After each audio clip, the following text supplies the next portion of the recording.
Shalawam Yasharaal. This is Hadassah Bat Sayawan coming to you with another lesson called the Second Exodus and the Wilderness Part 1. This was not intended to be a big lesson, and somehow it is turning out to be a Part 1, Part 2, and a Part 3. But it is all necessary because I like to bring scripture, right? If I'm going to say something to you, whatever the Holy Spirit, the Rawach HaQadash, has laid on my heart, He doesn't lay it on my heart without leading me to the scriptures. And not just the scriptures, He takes me into the historical books called the Apocrypha and bring it all together so that you have a complete understanding, the history plus the prophetic, in order to have the knowledge that you need in order to walk this straight and narrow path. And I have been observing and listening and reading a lot of or some of them call themselves our brethren. They have their YouTube channels and websites and whatnot, and they've been teaching about this second Exodus and the wilderness, and many people are waiting for this second Exodus into the wilderness to happen. And I was also a believer of that 2 years ago, more than 2 years ago, because I've never heard about it. I've never ever heard about this second Exodus, right? It was only after I got a word from the Rawach HaQadash through a dream, a very profound dream that literally shook me up, shook me to the core. And when He gave me the understanding, the revelation of what that dream meant, this was before the lockdowns and everything, He explained to me that this is the end. And I wasn't taking it seriously when I first heard about all the different things that the measures that they were going to take, including locking down schools and airports and train stations, everything, locking down transportation, locking down businesses. I didn't take it seriously. No, because it had happened a few times before. Until He stepped in, the Most High stepped in and said, no, my daughter, this is it. And when He told me that and showed me the revelation of the dream, right? Because He was the one who told me they're going to come in with some mandates, and one of them is going to be the vaccine, which is the mark of the beast, by the way. And when He said that to me, I just freaked out. I couldn't believe that this thing was happening right before my very eyes, and I didn't even realize it. So I thought, okay, well, if He's speaking to me, He's probably speaking to other people. And I started, searching the internet, and I came across this second Exodus. And because one of the things that He told me that I needed to do, He said, you need to get out of Canada. You're not safe there. He said, you will not be safe. For one thing, you're a Negro, right? And two, you're my child.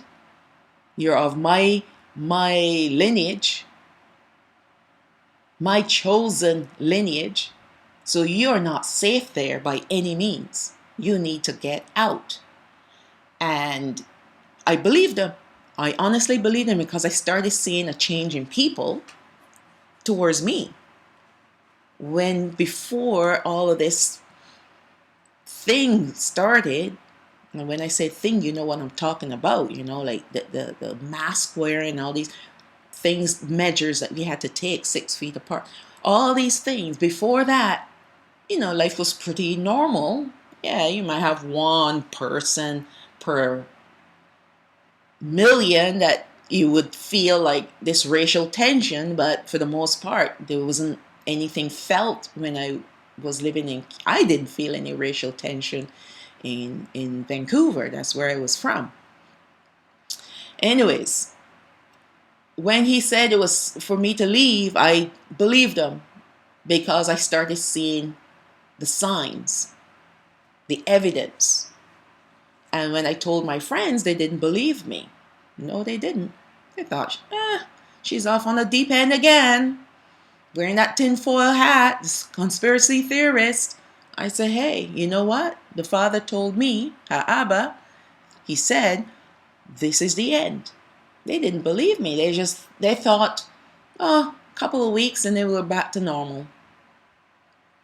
And in the meantime, I'm trying to figure out a way out. And they're waiting for life to come back to normal. I'm like, okay, you can do that. I explained to them what's going to happen in detail as he told me. And they kind of like look at me, roll their eyes, like, oh, there she goes again, you know. But every single day I checked to see whose borders were going to open up. And everything was readied out, completely readied out. And that confirmed to me that this is serious business, because this has never, ever, ever happened before at any time in history, where the entire world, every country simultaneously locked their borders. Never happened before. And that resonated so deeply within me that I was kind of freaking out a little bit. I'm like, oh, Father. And it's just me. It's not like I had a friend or a group of friends and no, it was just me. So I'm searching to see who else is, realizing that this thing is real and that the world is coming to an end. We're beginning to see the birth pangs. And I came across a few videos and they were talking about the second Exodus into the wilderness. And I thought, oh, so that's probably where the Father wanted me to go, into the wilderness. And on this second Exodus, that's where our brothers are going to, and sisters are going to gather together, and there the Father is going to protect us, and we're going to live in tents and blah, blah, blah, all the different things they tell you, right? So, of course, I'm looking, I got to get a bug out bag, I got to get the basic necessities and and all these different things. But yet, I still, like, the Father didn't exactly tell me that's what he wanted me to do, but he said, okay, she'll figure it out. Like, all the things that I have come to the conclusion of, I figured it out because he dropped breadcrumbs and showed me in the scriptures what was correct and what was not incorrect. Now, the second Exodus and the wilderness is not incorrect. It is correct. There will be a second Exodus. But the real question is, who is it for? Who is the second Exodus into the wilderness for? Right? Now, I titled this the second Exodus and the wilderness, making it two separate things, but it's really one thing. It is the people that are coming out, and they're going to be led into the wilderness. And I covered, if you watched my other videos, it's called the Chariots of Yasharaal. I covered a little bit of it. In fact, I covered quite a bit of it in there, but not pertaining to the group of people who are going to experience the second Exodus into the wilderness, right? And where they're headed. So I decided, okay, I think I need to look at this as another lesson, because truthfully, there's a lot of misunderstanding and misinformation pertaining to all of this. And I also succumbed to it, not realizing, okay, that's not what this is all about. Okay? So I decided, okay, let me just put a lesson together. I'll make it a short lesson, but now it's growing and blossoming into a pretty big lesson, because there's a lot of scripture. You can't go wrong when you go into the scriptures. And here's the problem with people teaching about the second Exodus in the wilderness, a lot of them are false prophets. All right. They call themselves prophets. They call themselves teachers. They're all false because they have no clue. They're prophets for hire. Sorry, prophets for profit. Okay. They're trying to profit, profit, off of you, off of people who have a very weak, they're very weak spiritually. And they're looking for words of comfort, words that would make them feel good, to think that, okay, all is not lost. I'm following this person and they're telling me this, this, and this, and it makes me feel good. So I'm just going to continue following this person, and I'm going to financially support them because I'm so grateful for all the work that they're putting into their videos and telling me what I need to do, when I need to do it, where I need to do it, and why. Now, instead of going to the Rawach HaQadash, who's been given to us, we're going to a man or a woman who has a channel and listening to them telling us that we need to be under them in order to make it into the second Exodus, in order to be in the wilderness, that the Father is collecting groups of people, right, and bringing them into the wilderness just like he did before, when in fact he said he's not going to do that again. No, he's not. He's not looking for a group of people that are collected together, congregation, and then they march into the wilderness as the second Exodus. That's not going to happen like that again. People are, in fact, I'm going ahead of myself because all this is covered in the lesson. But these are some of the lies that they're telling us, right? The second Exodus is not for everyone. It is only for a specific group of people who are going to be coming from different countries. And as they're traveling from the different countries that they're coming from, he's going to slough them off because he's going to eliminate the rebels. All right? He's not bringing out a mixed multitude anymore. That didn't work the first time, so it certainly and definitely would not happen the second time. All right? But these people, they're going, because they're not being taught by the Rawach HaQadash. They're listening to what other people are saying, different people with their different points of view, right? They're going to strange books, because a lot of them, they're teaching you from strange books. A lot of these camps, a lot of these online people are plants. They are not who they say they are. They've been placed there because Satan knows that the Father, Abba, is getting ready to regather his people, the northern kingdom and the southern kingdom, starting with the southern kingdom first. So he had put certain things in place to hinder the move of the Spirit, the move of Rawach HaQadash, to hinder the people from getting the information, right? And the first thing he did from the dawn of time is to create this entity called the church. So a lot of our people are indoctrinated in various forms of churches. And they're being fed lies.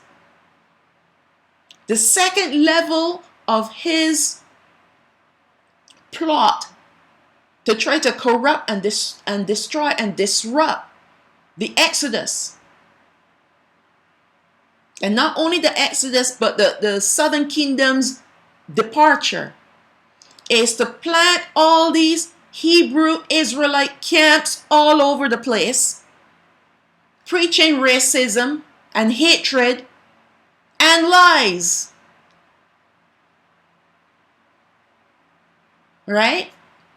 Because if Satan can't destroy us, he knows he can't destroy us, but he can corrupt us to the point where we are so despicable before the Father that he will have nothing to do with us. Look at what happened to our forefathers. Did he not scatter them because of their rebellious nature? Why do you think as a rebel he's going to receive you now? Because of your blood type? Because of your haplogroup? He doesn't care about that. So this is the plot of the devil, of Satan himself, to have all these different groups and all of them dressed in these costumes, wearing satanic symbols. And people are thinking, oh, well, these people got it together. They are brothers. I want to be a part of a group. I want to be a part. And that group is going to do nothing but to take you down the path of destruction that they're headed into. And that is the plan. Get out of these groups. Get out of these groups. The Father is not dealing with groups anymore. If you're in a group, it must be a family group. Husband, wife, and maybe a child. That's the group that he will deal with. But he's not dealing with these, great number of people from different parts of the world. He's not dealing with that anymore. All come together under one name, under one church, under one Hebrew Israelite camp. He's not dealing with that anymore. He's dealing with us on an individual basis because he did the group thing before and it didn't work. So now he's going to deal with us on an individual basis because at the end of the day, he is a covenanted Abaraham. He is looking to be in covenant with us. Not as a group, but as individuals first. When we are in covenant with him as an individual, obeying his commandments and walking in his ways, now he can put us together as his group. Now we can come together as a group. But look at how it is right now today. There's a lot of fighting and chaos and confusion amongst these groups, within the group itself and with other groups. There's a lot of fighting. Do you think that the Father is coming back for that? Do you think he's going to regather that and bring it into the wilderness? No, he's not. He is not going to do that. I'm telling you. He's done doing it that way. So that's why I'm doing this presentation, this lesson, to give you some insight as to the second Exodus into the wilderness and what it's all about. A lot of people, they read, but they do not read with understanding. They do not read with the Rawach HaQadash, who is going to reveal the truth that is hidden in the Word.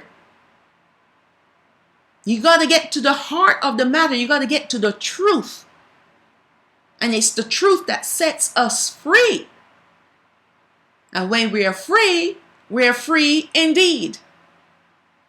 So let's move on. First thing we're going to do is to look at our forefathers' experiences in the wilderness, because we can learn a lot about what they did and didn't do, and what happened, right? Because in looking back at what they have done and what they went through can help us see what we are going to go through.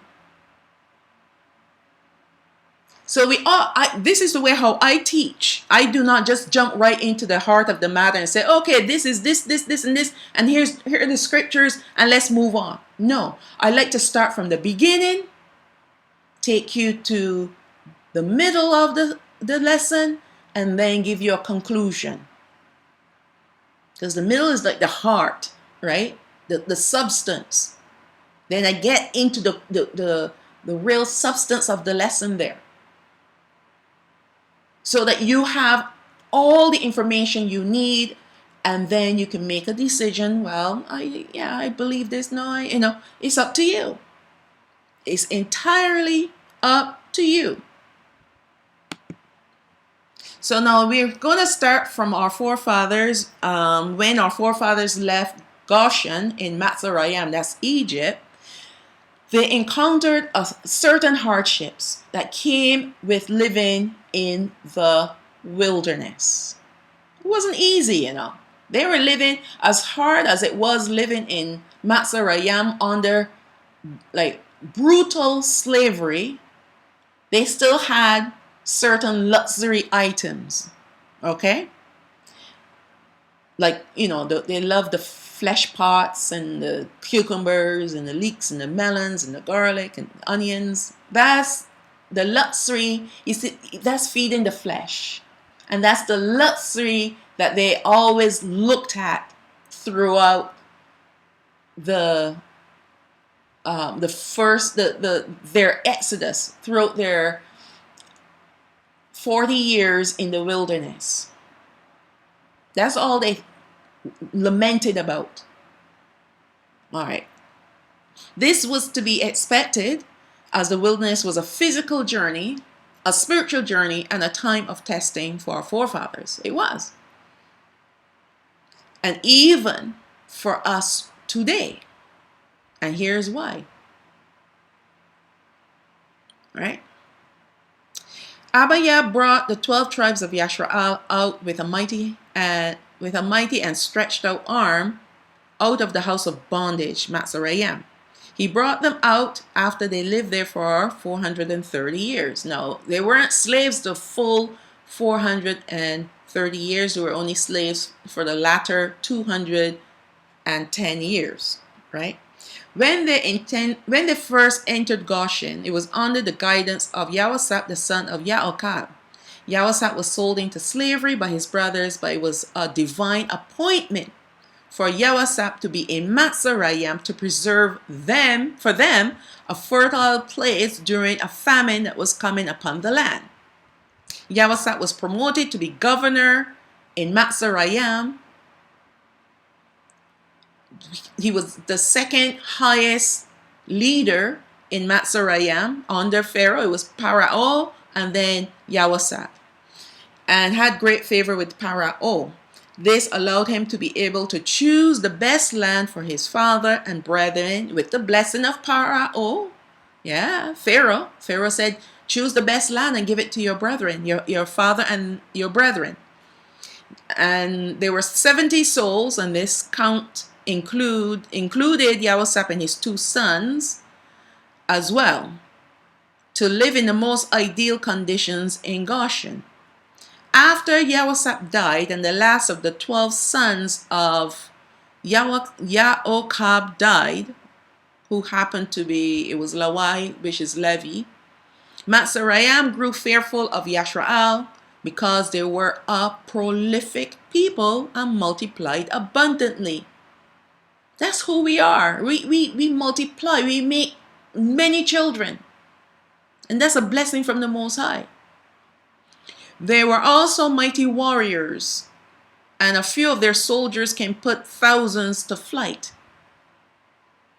Mitzrayim decided to deal cunningly with Yasharaal, and over a period of time, they became slaves to Mitzrayim.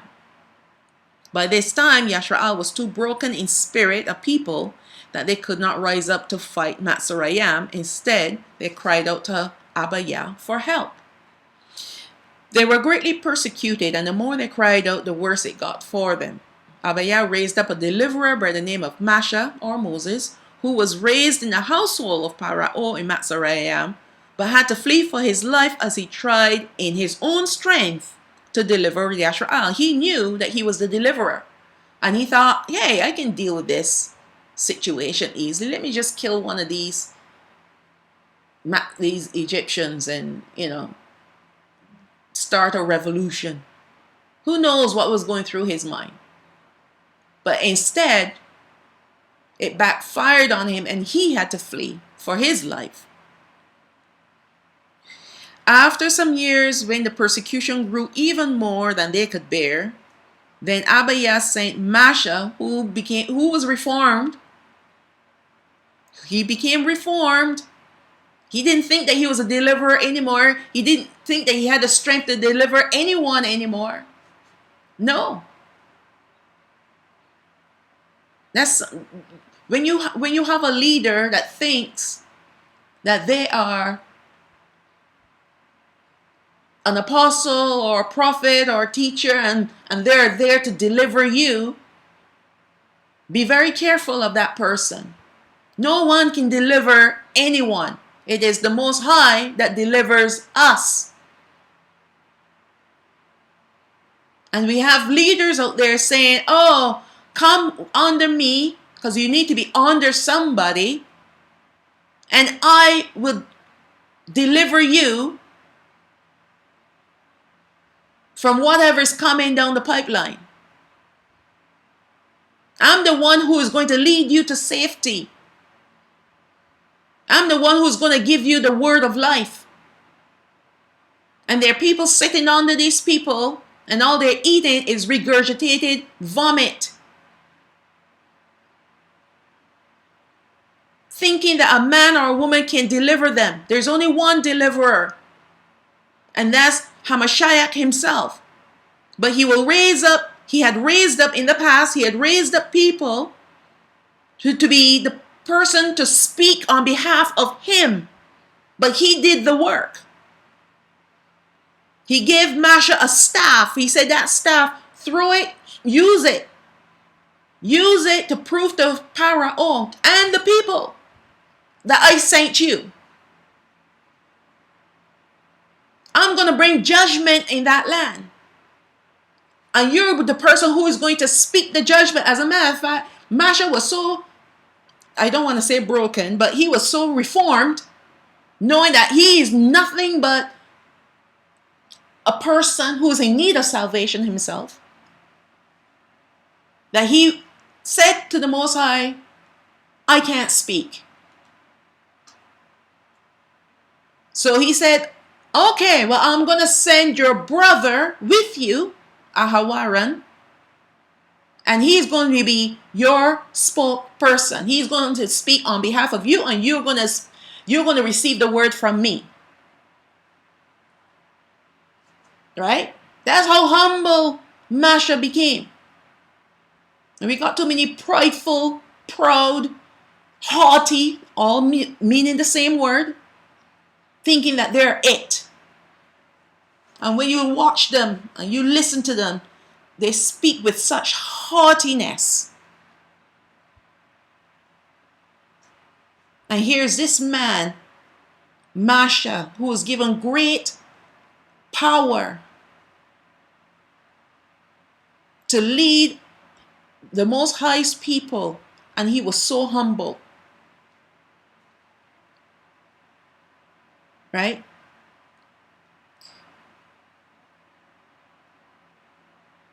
We were a mighty people. A very, very mighty people before our spirit got broken in Matzarayim. But then,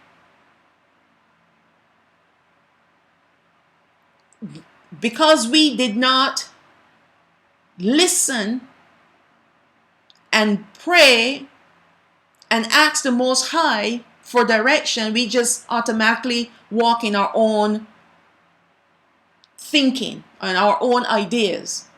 And they thought it was good to work for Matzarayim. But that's another lesson for another time. Let's go on. So he sent Masha, right? He sent this humble man, Masha, and his brother Ahawaran. They were both from the tribe of Loi, by the way. And yes, they were brothers. And Masha was exiled among the Midianites. And the Midianites, by the way, were the offspring of Abaraham. He got the child Midian from, I believe it was Keturah, his wife that he took after Sarah died. And he was to go to Pharaoh, to tell Pharaoh to let his people go.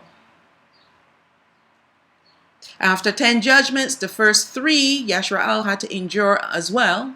Yeah, they had to learn their lesson. They had to see that the Most High can, after he puts you through things, he can also shelter you. So they had to endure the first 3 of those judgments, which actually were not the worst of the judgments. Pharaoh thrust them out of his land, but afterwards pursued them to destroy them. So the last 7 judgments, they were sheltered from the judgments. And the last judgment of all, which will be the death of the firstborn, they were also sheltered from that. And that was the one trigger that Pharaoh thrust them out, said, "Get out of my land." It was the last judgment that Yasharaal saw, the destruction of Pharaoh and his mighty armies being drowned in the sea. So that was the final, the grand finale, to show them, these are the men who had you in captivity. Watch and see what I am going to do with them. Right? Now, this is the backdrop to give you an idea of what happened to cause Yasharaal to be in the wilderness in the first place. Matzarayim and the surrounding areas are chiefly deserts. So when Yasharaal left the plush area of Goshen where they lived, they encountered the desert, or in other words, the wilderness. Yet their 3-day journey did not actually begin right after they left Goshen. No. Their 3-day journey began after they crossed the Red Sea. Go back to the scriptures, you're going to see that. But before we look at their journeys, because there's a lesson to learn about their journey and why they had to take this journey. Let us first consider why Allah wanted Habanai, Yasharaal, which means the children of Yasharaal, to come into the wilderness. So let's look at Shemawath, which is the book of Exodus, chapter 3, verse 16. Go, gather the elders of Yasharaal together and say unto them, Yahawah of your fathers, of Abaraham, of Yatsachaq and of Yaoqab appeared unto me, saying, I have surely visited you. I remember you, and I have seen which is done to you in Matzarayim. And I have said, I will bring you up out of your affliction of Matzarayim unto the land of the Canaanites, the Hittites, and the Amorites, and the Perizzites, and the Hivites, and the Jebusites, unto a land flowing with milk and honey, with richness and sweetness. That's what that means. And they shall hearken unto your voice, and you shall come, you and the elders of Yasharaal, unto the king of Matzarayim, who is Pharaoh, and you shall say unto him, Yahawah have met with us, and now let us go, we beseech you, 3 days journey into the wilderness, that we may sacrifice to Yahawah which is our Allah. So that's the first time you're going to hear about this 3 days journey into the wilderness. There's some people thinking that we need to walk 3 days journey into a wilderness, and that's going to be the second Exodus and the wilderness. And I am like, oh, there's some people that actually have planted themselves 3 days journey away from the wilderness. I don't know where the wilderness will be for them. But I'm hearing different things, different theories, and different things that people are planning. And here's the problem with that. Because the landscape, the topography of the land in the days of Masha and our forefathers is not the same topography that we have today. I know, because I am living in the country of Matzarayam. This is where I am. This is where he led me. But I was going to say something, but let me just change my thought and say this. In Matzarayam right now, and I can speak with not just knowledge and understanding, but facts. That's the word I was looking for. I can speak facts because I'm living here. Okay? It was the first country that opened up, by the way. That's why I ended up here. Anyways. 3 days journey if you go to Goshen, which is Upper Egypt, and you think that it will take you 3 days journey to the Red Sea, you are sadly mistaken, because the 3 days journey actually started after they crossed the Red Sea. Mistake number one. Mistake number two. It may have taken them a few days to leave when they left Goshen to get to the area where to cross the Red Sea, because it was all wilderness. But today we have highways and byways and buildings and cities and towns and villages. How are you going to cross that? And not only do we have all of those things, but we have checkpoints. Checkpoints everywhere you look. Military checkpoints, police checkpoints. Do you think that when things start to happen again, that you will find it, you can actually find your way and be accurate as far as the 3 days is concerned, 3 days are concerned, because you're going to have to veer and turn and go this way and that to avoid the checkpoints, the villages, the highways and byways, and all the different things.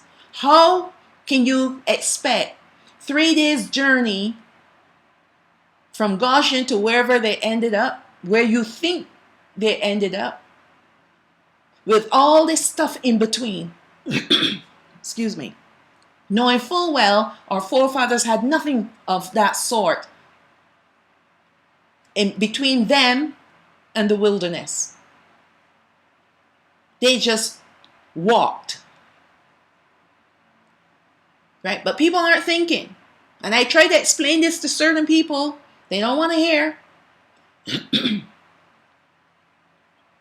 But now the fathers made it even clear, saying the 3 days journey did not start from Goshen. It started after they crossed the Red Sea. And there's a reason for that. There's a perfectly good reason why that happened, why that was. But I'll show you in another another slide. Shemawah 16, 2, verse 2. And the whole congregation of Habanai Yasharaal, the children of Yasharaal, murmured against Masha and Aharawan in the wilderness. That's Aaron. And Habanai Yasharaal said unto them, would to Alahayam we had died by the hand of Yahawah in the land of Matzarayam, when we sat by the flesh pots, and when we did eat bread to the full. For you have brought us forth into this wilderness to kill this whole assembly with hunger. Then said Yahawah unto Masha, behold, I will rain bread from heaven for you, and the people shall go out and gather a certain rate every day, that I may prove them. Now, so that I may prove them whether they walk in my law or not.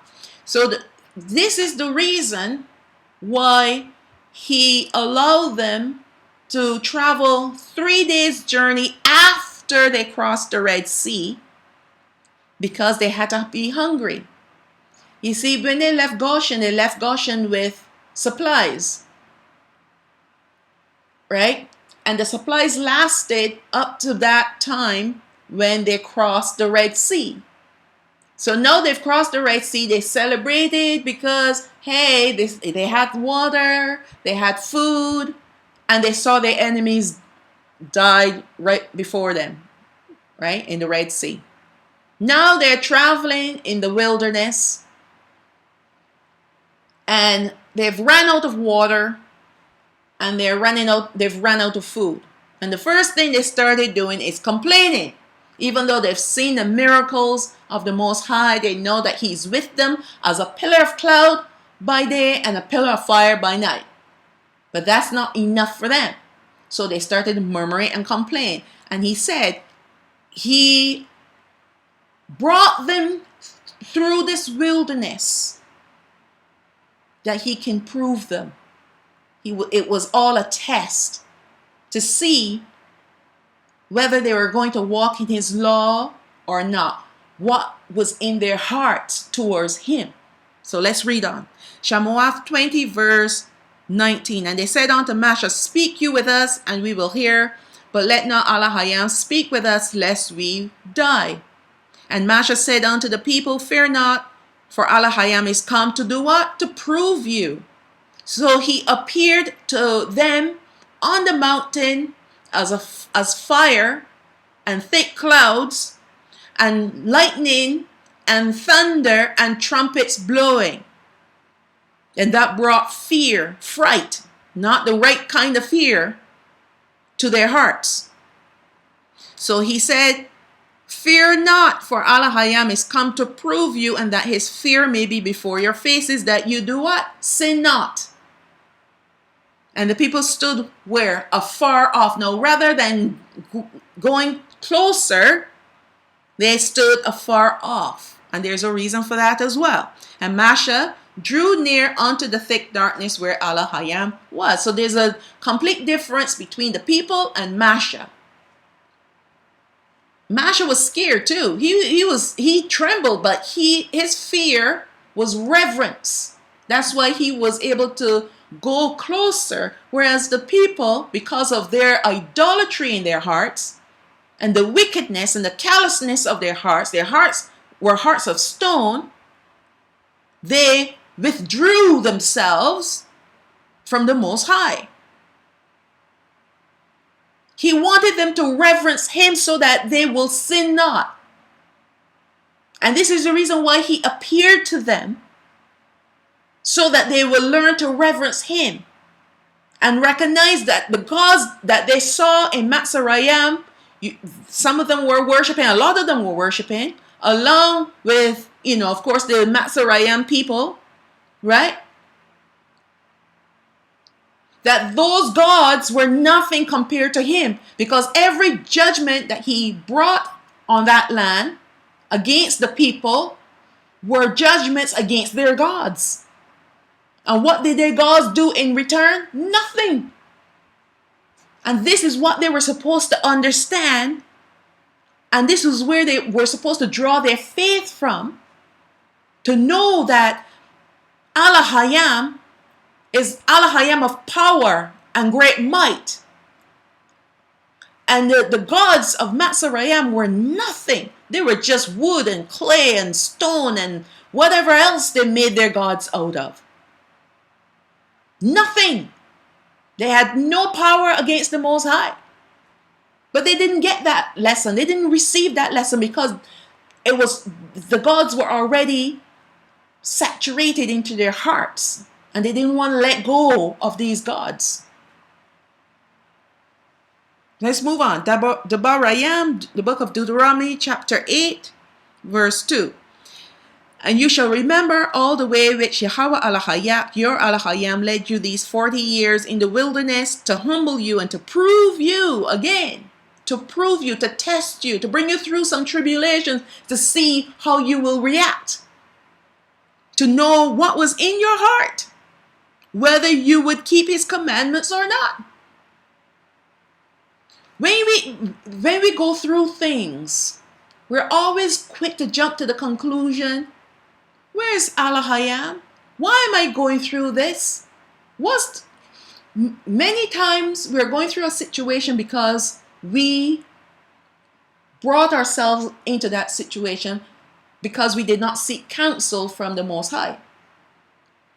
Okay, we're going through a situation now. Rather blaming Elohim for the situation and the circumstances that we have to go through, we should be seeking him, first of all, by repenting first, and then asking his counsel to find out which way we need to go. But we don't do that. We always assume that, okay, I'm Hebrew Israelite, I'm this, I'm that, so nothing should come against me. Listen to me, right? Satan hates us. He hates everyone, but he hates us even more. And if you watch my other videos, you will see why. Because the garment that he once wore now belongs to us. So not only the garment that Adam and Yahawah had, the light garment, but we also have an additional garment. So it was an upgrade. And I did that I forgot the lesson that was in, but it's in one of my lessons where Elohim told the angel to give Abaraham, our forefather, the garment that was once Lucifer's, Satan's. Well, before he became Satan, he was Lucifer. Right? So he hates us even more. Because now he has taken our garment, which is the garment of mortality, and we have his garment when he was in heaven. All right? That's why he hates us.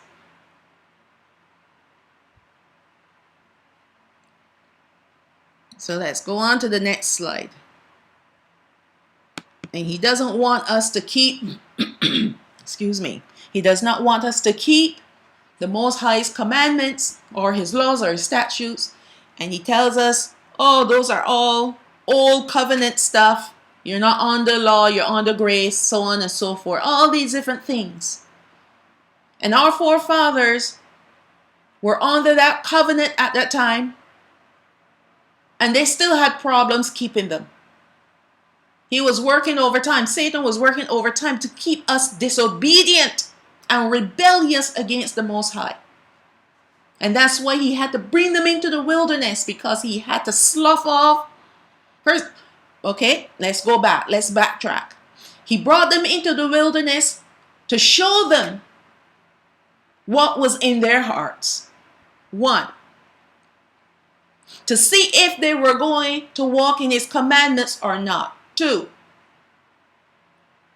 to help them to become the people that he wanted them to be by giving them the laws, the judgments, the commandments, and the statutes. That was the purpose for the wilderness.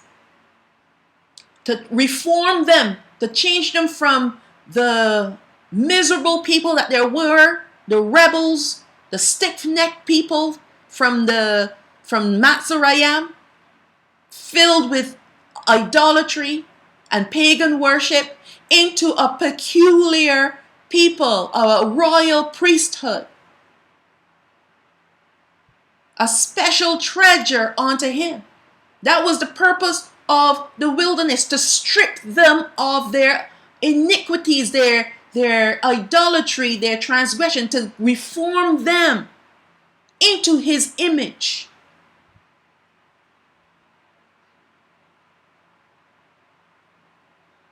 Let's move on. Verse 3. And he humbled you and suffered you to hunger and fed you with manna, which you knew not, neither did your fathers know, that he might make you to know that man does not live by bread alone, but by every word that proceeds out of the mouth of Allah, of Yahawah does man live. And we know where that was taken from, where actually in the New Testament, Hamashiach used that word when he was tempted of the devil after 40 days and 40 nights that he fasted.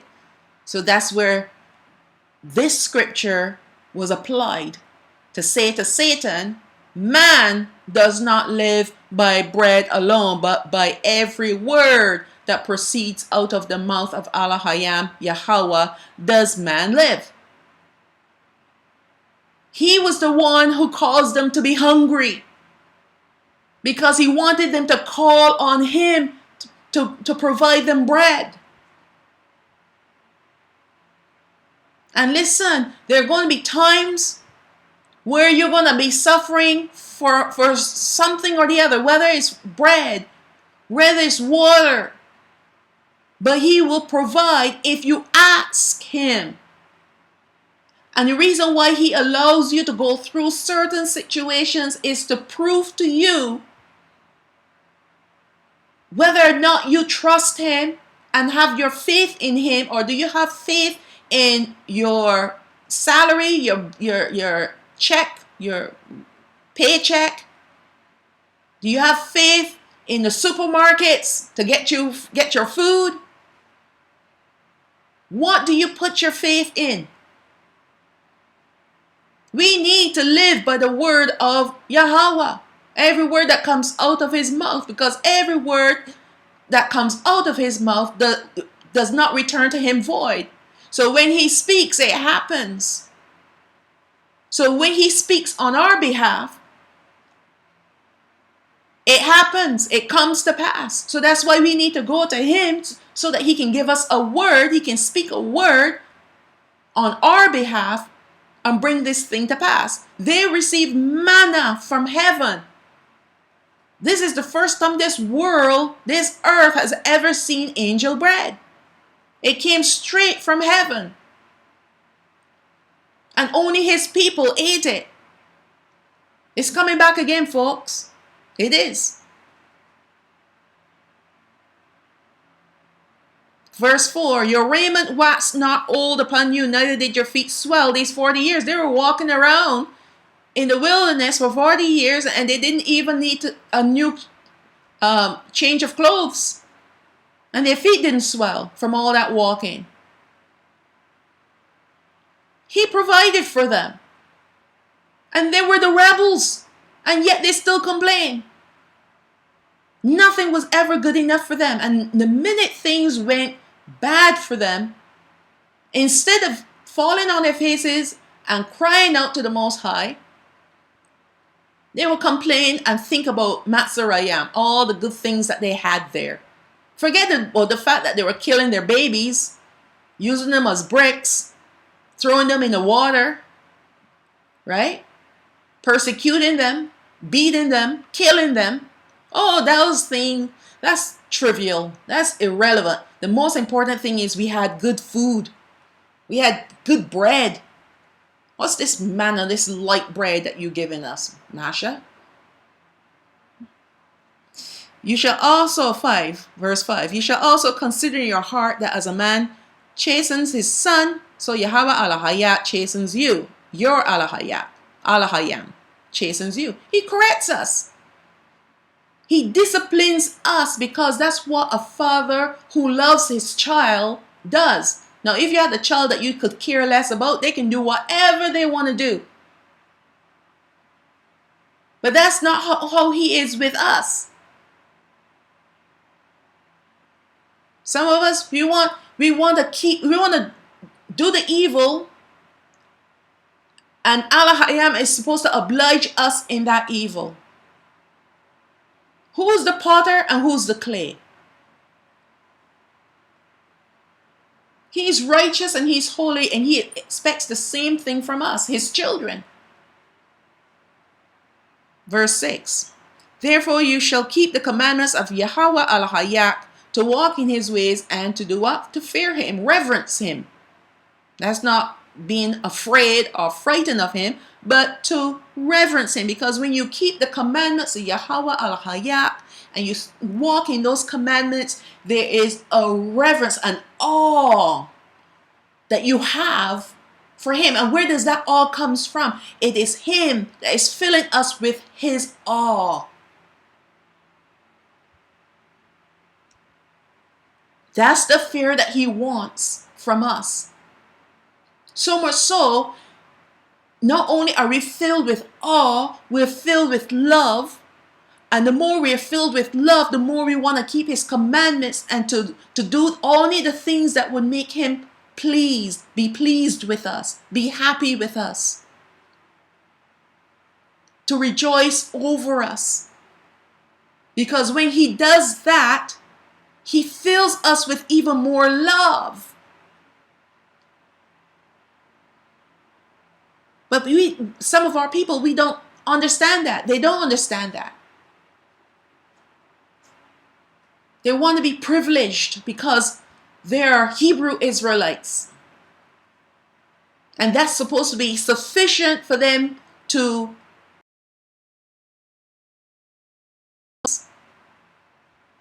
They don't want to address the issues of the heart, the wickedness that's in the heart. Those are the issues I'm talking about.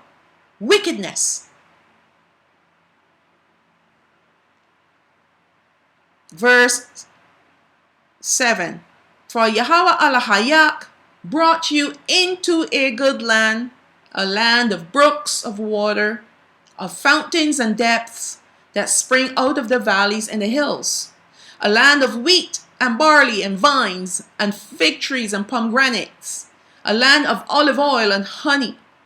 I mean, there were lots of olive trees there. A land wherein you shall eat bread without scarceness. You shall not lack anything in it. A land whose stones are iron, and out of those hills you may dig brass. Everything was provided in this land, the land of Yasharaal. Everything. So for a very short period of time, because the trip from Goshen to the promised land was only supposed to be a few weeks, a couple of weeks at the most. It wasn't that long a journey. But the trip was lengthened because of the heart condition, the wilderness inside these people. These people had a dryness inside of them because his word could not penetrate their hearts.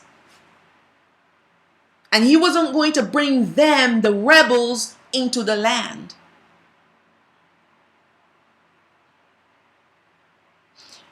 The things that they craved from Matzorayim, the leeks, the onion, the garlic, the melons, all those different things that they thought that the Most High was denying them, he was, in fact, sending them to a land that had even more stuff than what they had in Matzorayim. So he wasn't denying them anything. What he was doing, he was reforming them, changing them into the people that they needed to be in order for them to receive the inheritance that he had promised our forefathers. He wasn't going to send them into the land as rebels to live in luxury, to live with all the goodness that he had there. Because here's the reason why. Verse 10. When you have eaten and are full, then you shall bless Yahawah al-Hayyak for the good land which he has given to you.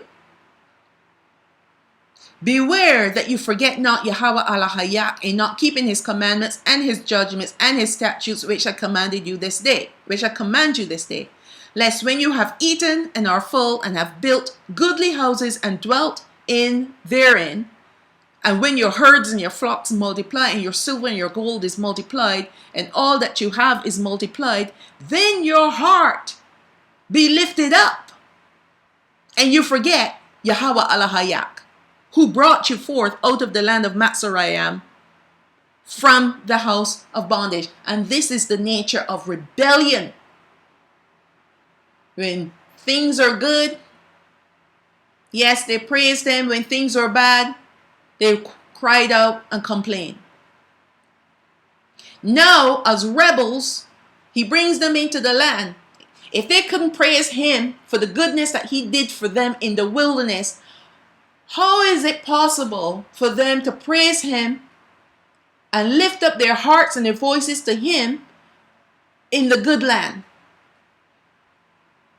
They didn't have to go plant anything. They just had to harvest. Everything was provided for them.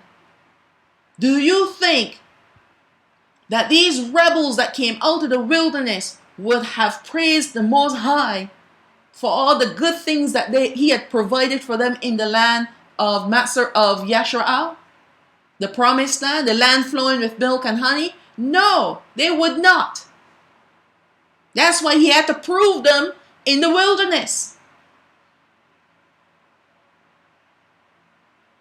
And it started with the 3-day journey after they left the Red Sea, when they ran out of their food from Mitzrayim.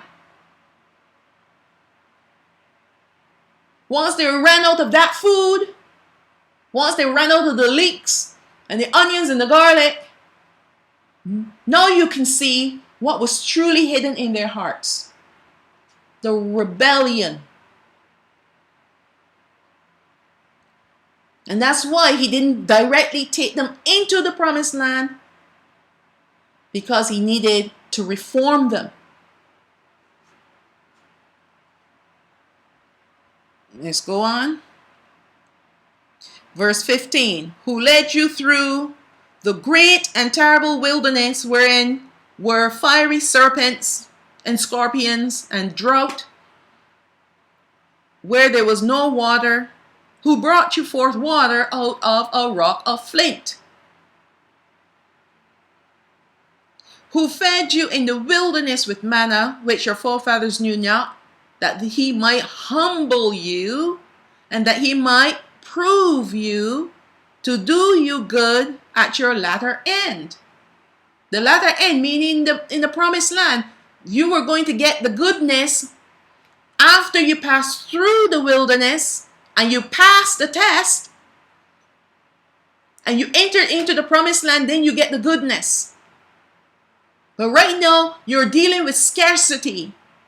Scarcity of food, scarcity of water, scarcity of money. You don't know when your next paycheck is going to come, where your next dollar bill is going to come from. You're dealing with scarcity in your life. And instead of praising the Most High and giving thanks for the little that you have, you complain. And I'm speaking, obviously, of us today. We complain. And this is what he had to do with our forefathers in the wilderness.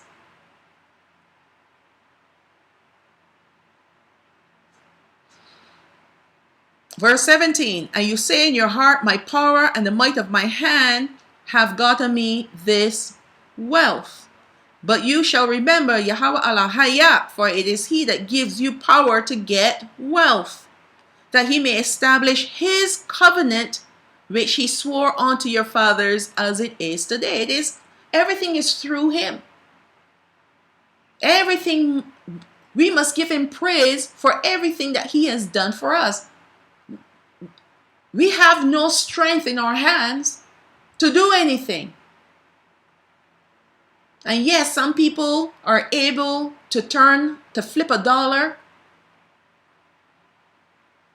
They're able to profit off the blood, sweat, and tears of other people. That's not from the Most High. But then you try to convince people, oh, this is the blessings from the Most High. But you're stealing money from the brethren and telling them lies in exchange. And then you call that wealth a blessing from the Most High.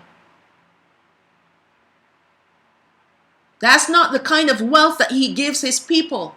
The wealth that he gives his people has no blood on it. Doesn't have the tears on it. Doesn't have anything evil connected to it.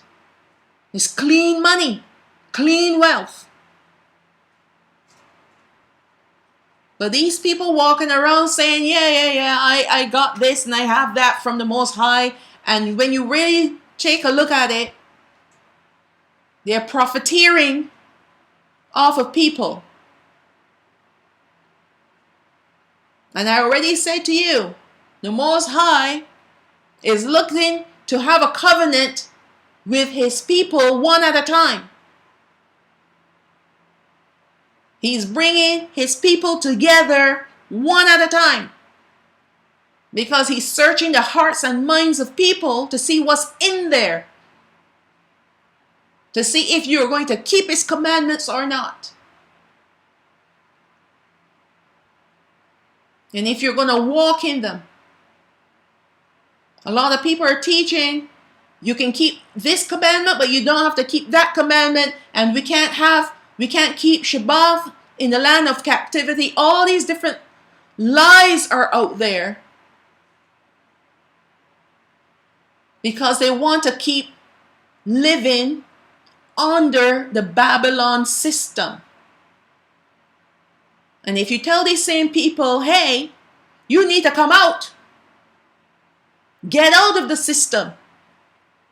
So that you can keep covenant with the Most High. Why do you think he brought them out of Mitzrayim? For several reasons. Yes, they were under idolatry. They were under a system and they were under slavery. Yes, we know all of that. He needed to bring them out so that they can be in covenant with him again according to the promise he made with their forefathers, Abaraham, Yatsachaq and Yaoqab. And he had a time ordained for that to happen. 430 years.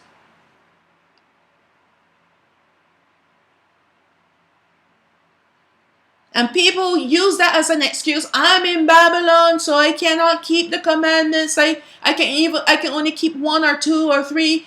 And the others, we have to let go because I'm in Babylon. I have to wait for the wilderness so that we can come back into covenant. We can obey the commandments and keep Shabbat and know the language and all these different excuses. I'm telling you, he brought me out. And since he brought me out, I'm able to keep his covenant, keep his commandments, as he had instructed our forefathers. I can keep the Shabbat, the seventh day, this evening of the 6th day to the evening of the 7th day. I'm able to do it. I couldn't do it when I was in Canada because I had to work. And Shabbat is not every Friday and Saturday evening, from Friday evening to to Saturday evening. That's the Jewish people's Shabbat. Right? That's not our Shabbat. Not every month. It just so happened that this month, my Shabbat falls Friday evening to Saturday evening. But next month is going to fall on a different day. According to the Gregorian calendar, but not according to his calendar. According to his calendar, it's still the evening of the day 6 to the evening of day 7. But you can't do that in Babylon. You can't call into work and say, today is my Shabbat, so I can't come to work. They'll fire you. And then you got this mortgage to pay. You got to pay rent and all these different things. Of course you can't keep Shabbat in Babylon. But hey, he didn't intend for us to stay there, the land of our captivity. He intended that these people, they love me. They want to keep my commandments and my laws and my statutes and my judgments. They know they can't do it properly in the land of their captivity, so they will try to find a way to get out of it. They'll pray to me and I will direct their paths. Direct them to a place where they will be able to do this thing.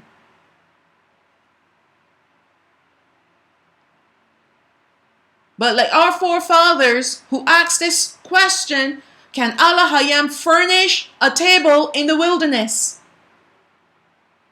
When we're going through a rough time, can He supply our needs? I'm the product of the answer, yes. He can supply your needs. He has done it for me. And like I've said before, when I left Babylon, I had no idea what was going to happen, and it wasn't even a thought in my mind. I was not concerned about where I was going to get a dollar bill. I had a few dollars and that was it. Some people sold their homes and at least they have a nice healthy income. They've retired, so they have social security. I had none of that.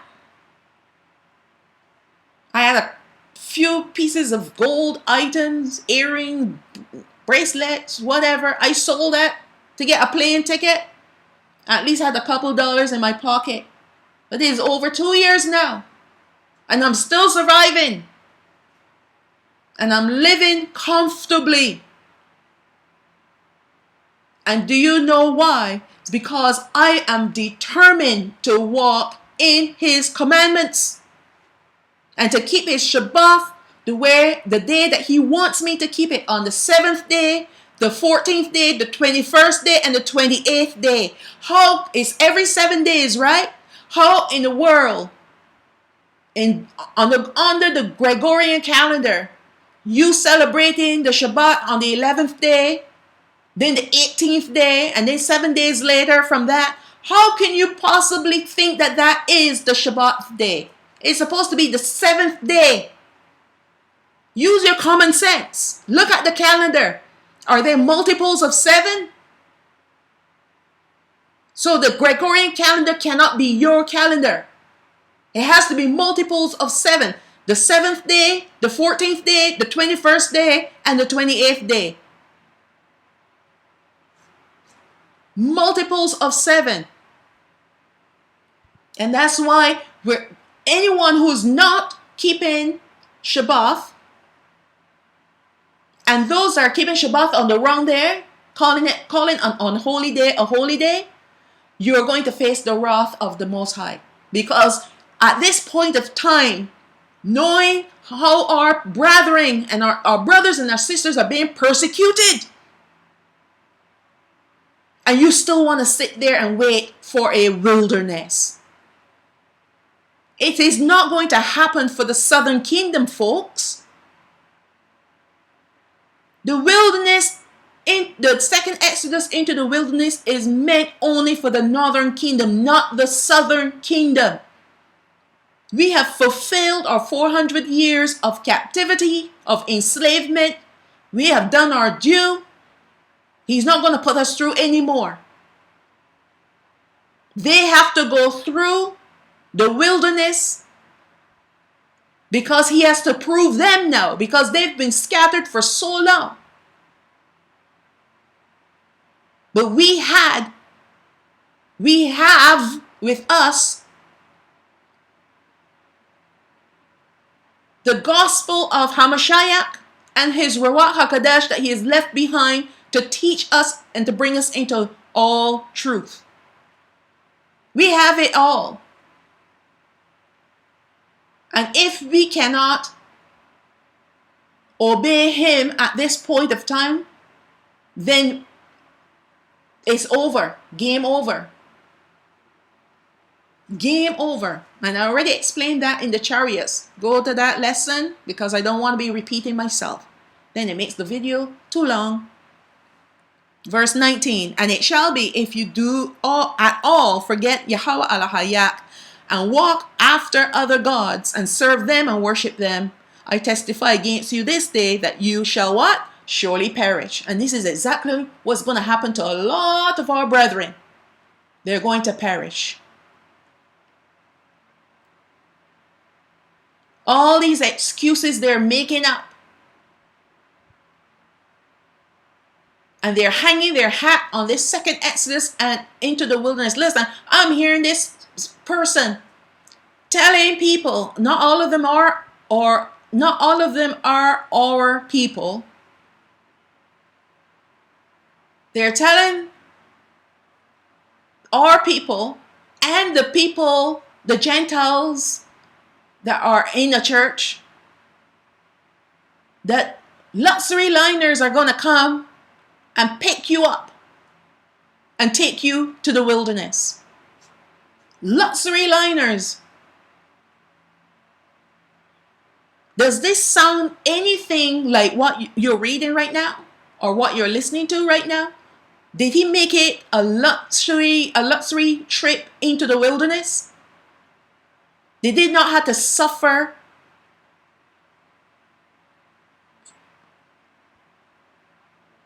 the way there? Did they not have to suffer because they had no water and no food? Which part of this journey sounds as if it was luxury?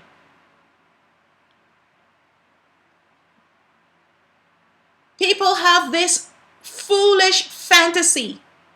But you see, it is all about profiteering. These same people that are talking this nonsense, telling you that these fancy ships are going to come and take you this place and then take you that place and all. They're saying these things to make you feel good. Because when you feel good, then suddenly your pocketbooks open up and money just comes flying out. And they're at the receiving end of this thing, receiving all this money. It's all about money, you know. And these people are going to get their due. Because a lot of people are going to perish because they're listening to these foolish prophets, these false teachers. There are a lot of people who are going to perish. Verse 20, as the nations which Yahawah destroyed before your face, so shall you be destroyed, you perish. He's not playing. Because you would not be obedient unto the voice of Yahawah al-Hayat. Let me say this. He is not interested in a multitude. He has never, ever, ever, ever needed a multitude to perform his purpose. He brought out the multitude at one time. But it's a lesson to us all today to see that he really didn't need to. And the only reason why he didn't destroy them all in the wilderness at the same time is because he did not want to cause the nations around to look upon him as Elohim, who brought them out and just killed them because he couldn't manage them. His name must always be hallowed, even in the minds of the Gentile nations. But he did kill them off over the period of 40 years. He killed them all off, but he wanted to do it in one swoop. Especially when he gave them the 10 commandments and told them, these are the 10 commandments. Don't have any other gods before me. Don't bow down to them. And all these different things he told them. And they say, yes, everything that Elohim said we will do. And Masha went up to the mountain because they told Masha, we cannot go out, otherwise we will perish, which is true because evil cannot be in the presence of the Most High. And they had evil in their hearts. So Masha went up to the mountain to get the law, the rest of the laws and the commandments and the statutes, have the law written in stone on 2 tablets of stone. And when I say written, it's not meaning they cannot change. So they were written in stone, spiritually and physically. And before he can come back down, they're already worshiping a golden calf. And the Most High said, let me go and destroy all of them, and I will make you a multitude. You, Masha, will become a multitude. And what did Masha say? He said, if you do that, then all the nations around that have seen what you have done by bringing them out, they're going to say that you weren't able to manage these people. He said, forgive them, please. He was ready to destroy them, but he ended up destroying all of them, but over the course of 40 years, so that it wouldn't look that obvious to the other nations that he was destroying them. And only 2 of them survived to go into the promised land. 2 of the original people that came out of the first Exodus survived. That was Yahawah and Caleb, Joshua and Caleb. But all the others he killed off. Killed them off. The Abaraham chapter 5 verse 1. And Masha called all Yasharaal and said unto them, hear, O Yasharaal, the statutes and judgments which I speak in your ears this day, that you may learn them and keep and do them. Yahawah Alahayana, our Alahayam, made a covenant with us in where? Horeb. Yahawah made not this covenant with our fathers, but with us, even us, who are all of us here alive this day. Yahawah talked with you face to face in the mount out of the midst of the fire. I stood between Yahawah and you at that time to show you the word of Yahawah, for you were afraid by reason of the fire of his glory. And went not up into the mount, saying, I am Yahawah Alahayak, who brought you out of the land of Mitzrayim from the house of bondage. This is the reason why Masha had to go up. Okay, so now let's take a look at their journey and what it means, the spiritual meaning behind their journey. Bamadabar, which is the book of Numbers 33, verse 1. These are the journeys of the children of Yasharaal who went forth out of the land of Mitzrayim with their armies under the hand of Masha and Ahawaran. And Masha wrote their goings out according to their journeys by the commandment of Yahawah, and these are their journeys according to their goings out. And they departed from Ramses in the 1st month on the 15th day of the 1st month on the morrow after the Passover. The children of Yasharaal went out with a high hand in the sight of all Mitzrayim. For Mitzrayim buried all their firstborn, which Yahawah had smitten among them, upon their gods. Also Yahawah executed judgments. And the children of Yasharaal removed from Ramses and pitched in Sakawath, which is Succoth. And they departed from Sakawath and pitched in Atham, which is Etham, which is in the edge of the wilderness. And they removed from Etham and turned again unto Pi-hahiroth, which is before Baal-zephon, and they pitched before Migdol. And they departed from before Pi-hahiroth and passed through the midst of the sea into the wilderness, 3 days' journey in the wilderness of Atham.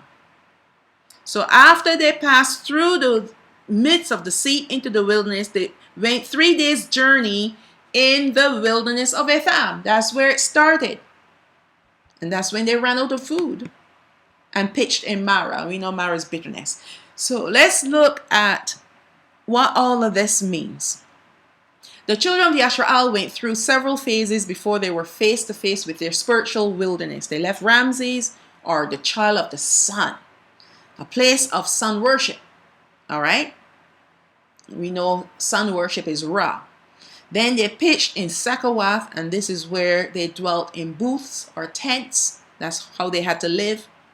Then they pitched in Atham, with them their plowshare, by the way of Pihahiroth, a place where sedge grows, which was before Baal Sapawan, which is Baal Zephon, which means Lord of the North.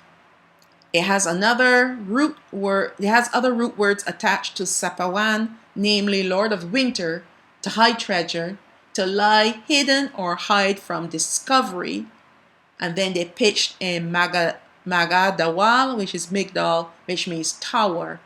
And then they journeyed 3 days until they reached Mara, meaning bitterness. The truth of the matter is that the children of Yasharaal encountered the wilderness physically, but it was to show them that they were in a spiritual wilderness, deprived of the true water from the fountain of life. When Yasharaal left Goshen, or rather Ramses, they began their exodus into a wilderness. However, that wilderness was not felt until they passed through the Red Sea, and 3 days later. We see up until that time, Yasharaal still had provisions that they had brought with them from Mitzrayim. The true wilderness began for them when they ran out of those provisions and had no water to drink. This is the reason why I said that the wilderness is a spiritual journey more so than a physical encounter. By looking at the places where our forefathers traveled and camped, tells us that Yahawah was getting them ready for the wilderness experience. From the pagan place of worship where there was the worship of the sun, we know Mitzrayim, they worship the sun god Ra. Yasharaal was led to dwell in booths or tents, something that they were not used to, as they lived in houses in Goshen. Although I know some of them, they lost their luxury houses, but they still had stationary houses to live in. Might not be in the luxurious houses that they had when Yatsachaq was governor over them. Then they were in a place where they had to get ready to break up their fallowed ground, hence the plowshare. Right? This is Atham, with them their plowshare. So their hearts stony and dry and hard, and he brought them to a place where the plowshare is supposed to be breaking them up, breaking up that fallow ground, that dry, hard ground. This was the edge of the wilderness. Then they were led to a place where sedge grows. Now this is a grass that can grow in any soil and is quite a hardy plant. It can survive with little water and strong direct sunlight. The children of Yasharaal was being prepared to be like sedges in the wilderness, to be hearty, to be strong, right? Because they knew that all they had to do was to ask for water and he was going to provide it. Then they encountered the Lord of the North, or the destroyer. But this was also twin to hiding a treasure, or to hide something from discovery. What were they hiding? The children of Yasharaal brought many things with them on the Exodus. Some of those things were idols hidden in their hearts, which proved to be their destroyer. They pitched in Magadawal, and this is a high place, like a tower. Because you know how they love to worship in the high places. Oh yeah. And finally, and that's pagan worship again. Pagan worship is when you worship in a high place. And finally, the wilderness 3 days journey began and ended with bitterness, because they ran out of water and were very bitter about it. Bitterness comes from rebellion, when they're ungrateful, because he did so much for them up to that point. Up to the point where they ran out of water and food. He had done so many miracles for them. Yet they were bitter because they ran out of water. Actually, the water in Mara was bitter water. But they didn't trust him, the Most High, to make it sweet water, because they had bitterness in their heart. Imagine, after the greatest victory of their lives, seeing the destruction of their enemies Matzorayim, by the mighty hand of Yahawah, the children of Yasharaal needed water after their 3 days' journey in the wilderness, and they began to murmur. They forgot all about their victories and focused only on their lack. This was the spiritual wilderness that Yahawah wanted them to experience when he brought them through all those places before bringing them to the Red Sea. They haven't even crossed the Red Sea yet. Right? Shamawath, the book of Exodus, verse 15, chapter 15, verse 22. So Masha brought Yasharaal from the Red Sea, and they went out into the wilderness of Shur, and they went 3 days in the wilderness and found no water. Actually, they did go through the Red Sea. That's when they came across Marah. My mistake for that. When they came to Marah, they could not drink the waters of Marah, for they were bitter. Therefore, the name of it was called Marah. And the people murmured against Masha, saying, "What shall we drink?" And he cried unto Yahawah, and Yahawah showed him a tree, which when he cast into the waters were made sweet. There he made for them a statute and an ordinance, and there he proved them. Again, prove them. So after they went through the Red Sea and they went 3 days journey, they ran out of water, and they came upon this place called Marah, which had water, but the water was bitter. The water was bitter. And instead of praying and asking Yahawah for help, they started to complain and almost to the point of wanting to stone Masha. And Masha was like, okay, what am I going to do with these people? They're always complaining, Father. Can you imagine being that one person to lead this multitude that's always complaining? Verse 26, and said, if you will diligently hearken to the voice of Yahawah Allah and will do that which is right in his sight, and will give ear to his commandments and keep all his statutes, I will put none of these diseases upon you which I have brought upon Matzorayim, for I am Yahawah that heals you.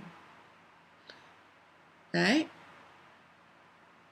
And they came to Elim, where were 12 wells of water and 70 palm trees, and they encamped there by the waters. He had water waiting for them, but he always brought them through a difficult situation to prove them. And we go through our difficult situations because he's proven us too, to see what are we going to do. Are we going to cry out to him and ask him for help and for counsel, or are we going to complain and be bitter? Every experience in the wilderness that the children of Yasharaal endured was to highlight their inadequacies and to point them to the one and only Elohim that can help them out of their predicaments. If they had only asked and not complained or murmured. Complaining or murmuring comes from a heart of rebellion. That person feels they are entitled to have all that they need without the inconvenience of waiting. Why do I need to wait? Give it to me now. These kinds of people are impatient, ungrateful, self-entitled, full of pride, and they will usually look for the easy route to get what they want. I don't want to have to wait. I want it now. Why must I wait? These kinds of people relish in their own glory, even if they are inadequate. Worse yet, if something happened in their good favor, something good happens in their favor. Oh, that's because of me. Because I was very smart in doing this thing. I was very prepared. They never give the Father the glory that is due to him. This is the picture that we need to look at when we look at our forefathers in the Exodus. They had no need of Yahawah until they had a need. When they had a need, then they need him. But when they had no need, then they didn't need him. So that's why he made sure that they ran out of water and they ran out of food. And that's why he only fed them water and bread from heaven. He wasn't going to give them luxury items He wasn't going to give them pomegranates and grapes and all these different things that they had in Mitzrayim. He was proving them.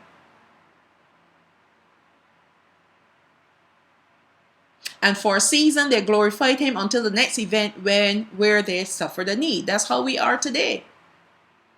We treat him as if he's a genie in a bottle.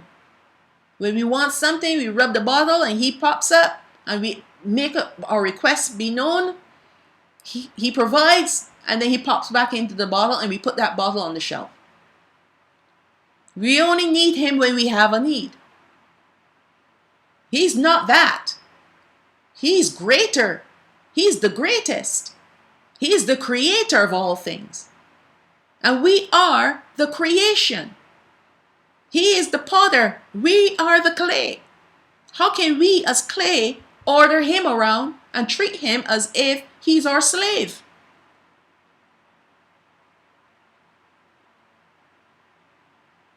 This was the reason why Abaraham brought them into the wilderness to drive them out, exposing them to the raw elements to see how they would respond. It was for this same reason why this generation never saw the promised land, but more about that later. And I'm going to say this as well. I needed to be dried out. I didn't realize how much the Babylon system had me so well educated, so well in its culture, until I moved to a country that is completely different from where I came from.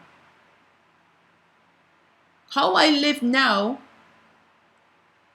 is completely the opposite of how I used to live before. But thanks to the Most High, it was a gradual process in stripping me, because that's what he needed to do. We're all layered, because as long as you were living in Babylon under the system, it will layer you, layer after layer, like an onion, with all its delights and delicacies.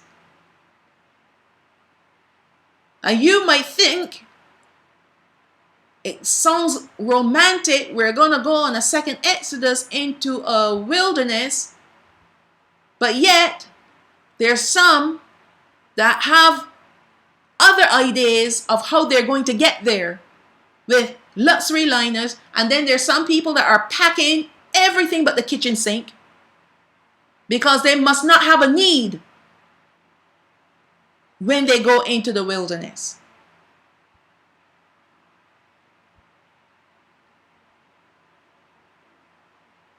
I'm telling you, if you're not stripped and despise the delicacies of Babylon, you're not fit for the kingdom. And I say that without apology. If in your heart you still want to bring along something of Babylon, because you don't think that the Most High can furnish a table in the wilderness, you're not fit for the kingdom. Now, I'm saying this being, what's the correct word? Not that I'm being funny or anything, because I already told you the southern kingdom is not going into the wilderness, but some people still think that they will. So I'm saying this to them. To those people that think that they're going into the wilderness, they're going on a second Exodus into a wilderness. I'm saying this to you. If you think that you can take everything that you possibly could need, computer table, lounge chairs, everything but the kitchen sink, portable shower, all these things people are thinking of taking, how in the world are you going to carry all that stuff into a wilderness? How are you going to travel from A to B to C to D in a wilderness if you're going there? That just shows you what's in that person's heart. They love Babylon so much. Yes, they left Babylon, but they brought Babylon, the items, the delicacies of Babylon with them. Couldn't leave it behind. And the Father, over a period of time, has been wanting to strip us, to show us what the condition of our hearts are. Do you love the delicacies of Babylon more than you love me? And let me tell you, the southern kingdom, those that are getting themselves ready, he's going to gather them out of here very soon. You're not going to take anything but the clothes on your back. Only the clothes on your back. You don't even need a pair of shoes then. Just the clothes on your back.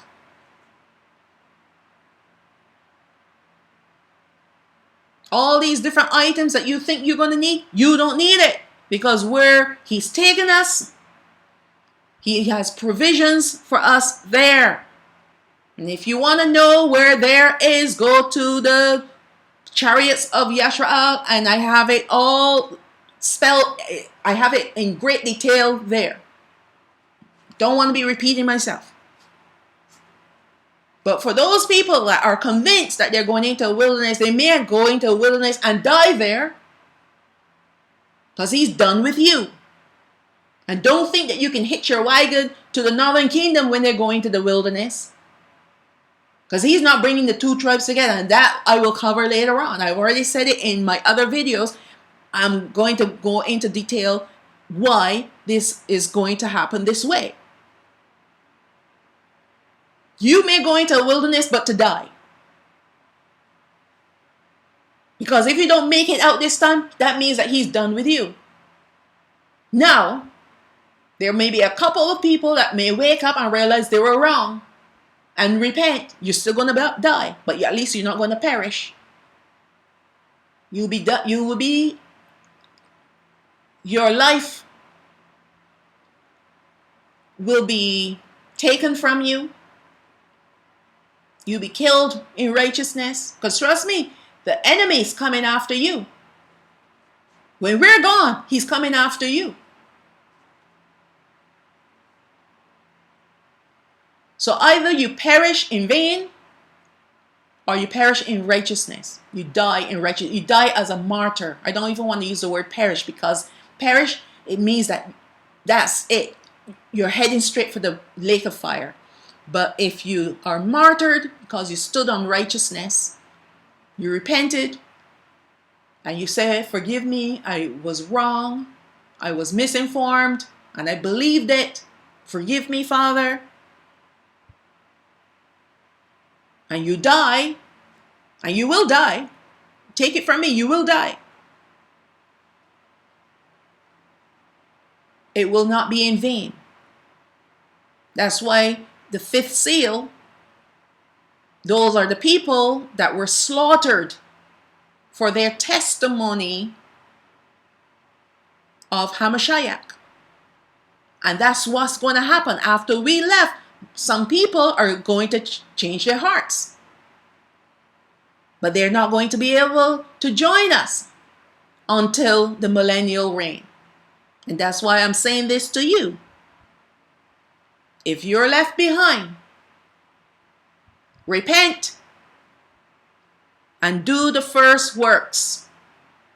Follow his commandments. Keep them. And when the enemy comes after you, surrender your life to the Most High. There's no salvation for you after this. There's only salvation for the northern kingdom, the remnant of the northern kingdom, the righteous remnant of the northern kingdom. But there's no more salvation for you. The only way out is to be martyred. And when you are martyred, you will come back again and you will reign with Hamashiach 1,000 years. We will be reunited.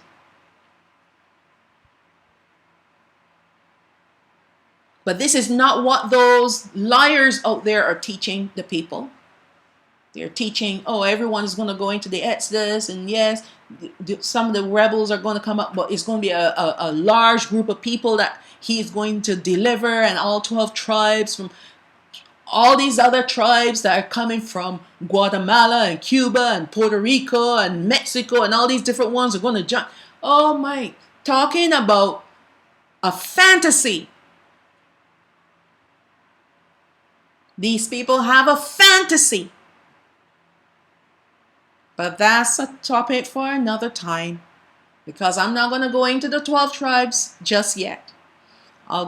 Sorry, not the 12 tribes, the 9.5 tribes of Yasharaal, the house of Yasharaal. I go into it a little later. So I'm not going to go into it now, because it's going to be out of place, and I'm building some understanding through the scriptures, precept upon precept, precept upon precept, line upon line, line upon line, here a little, there a little, so that you can see where I'm getting my information from. Is from the Rawach HaQadash. It's from the scriptures. It is not from my imagination. Shalawam chapter 17, verse 1. And all the congregation of the children of Yasharaal journeyed from the wilderness of sin, after their journeys, according to the commandment of Yahawah, and pitched in Rephidim, and there was not water for the people to drink once again. Wherefore the people did chide with Masha, and said, Give us water that we may drink. And Masha said unto them, Why are you chiding with me? Why chide with me? Wherefore do you tempt Yahawah? And the people thirsted there for water, and the people murmured against Masha, and said, Wherefore is that you have brought us up out of Mitzrayim to kill us and our children and our cattle with thirst? And Masha cried out to Yahawah, saying, What shall I do unto this people? They're almost ready to stone me. And Yahawah said unto Masha, Go on before the people, and take with you of the elders of Yasharaal and your rod. You see, it's not really Masha that's doing the work. It is Yahawah, and he used an item called the rod. Sometimes he used words. The words that he spoke to Masha are his words that will not return to him void, but it will accomplish everything that he sent it for to accomplish. Masha is just an instrument. Masha is just a vessel. The true deliverer is Alahayam. But there are people out there wanting to be a Masha, right? They want to be a deliverer, and all they're doing is delivering rebels into the lake of fire. That's the only deliverer they are. They're going to deliver you into the lake of fire. You need to come out from those people. But if you're stuck there and you feel that you can't come out, maybe the Father is done with you. Actually, I don't even have to say maybe. Let me just say this, and I will be bold about it. He is done with you. He is done. D-O-N-E. Done with you. You have no inheritance. The only thing you're going to see is fire. And it's not his glory.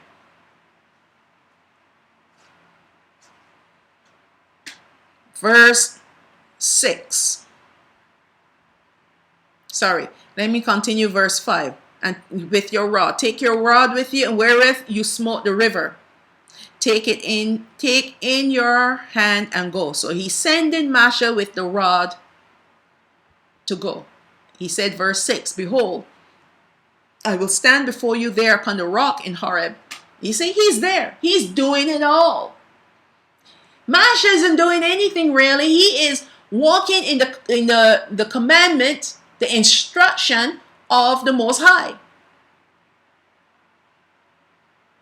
He is the one walking in the instructions of the Most High. But look who is doing the work. He said, I will stand before you upon the rock. in Horeb, and you shall smite the rock, and there shall come water out of it, that the people may drink.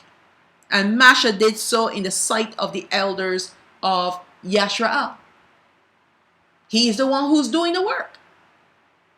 And he called the name of the place Massa and Marabah, because of the chiding of the children of Yasharaal, and because they tempted Yahawah, saying, is Yahawah among us or not?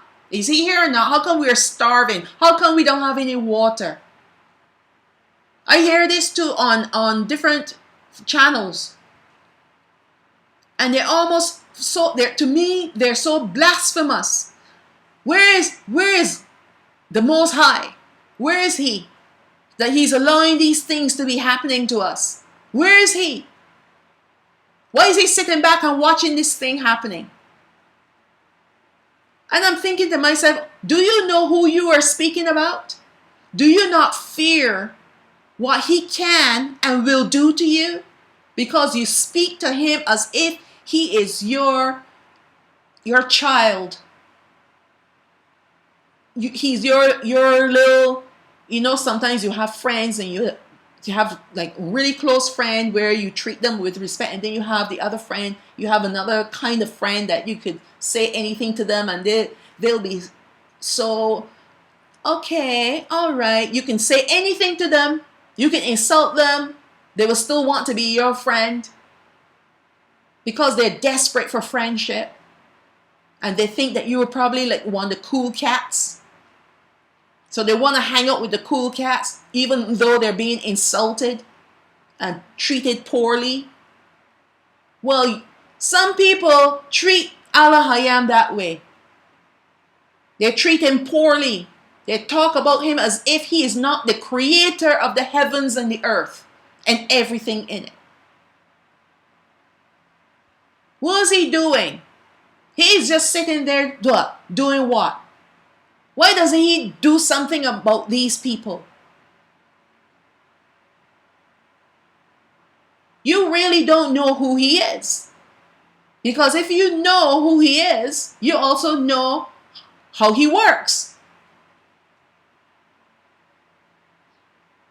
The children of Yasharaal were in slavery for 210 years. And yes, he knew what they were going through. But he has a time, which is his prophetic clock, that he will not go ahead of, because he has set it in motion. And when he sets things in motion, he does not move it out of place just because you're suffering. You're suffering because of disobedience. But he has a time allotted for everything. And he is not going to move things out of place just to satisfy you. And I fear for those people that speak so casually, blasphemy they're speaking, as if he is their puppet on a string. In fact, though, if he was their puppet on a string, they'd be able to move him to do everything that they want him to do. But they can't. So they speak as if they're so important. And they're the voice of reason, and they're the teachers and the leaders, and they have a leader's mind. So they can speak this way to him.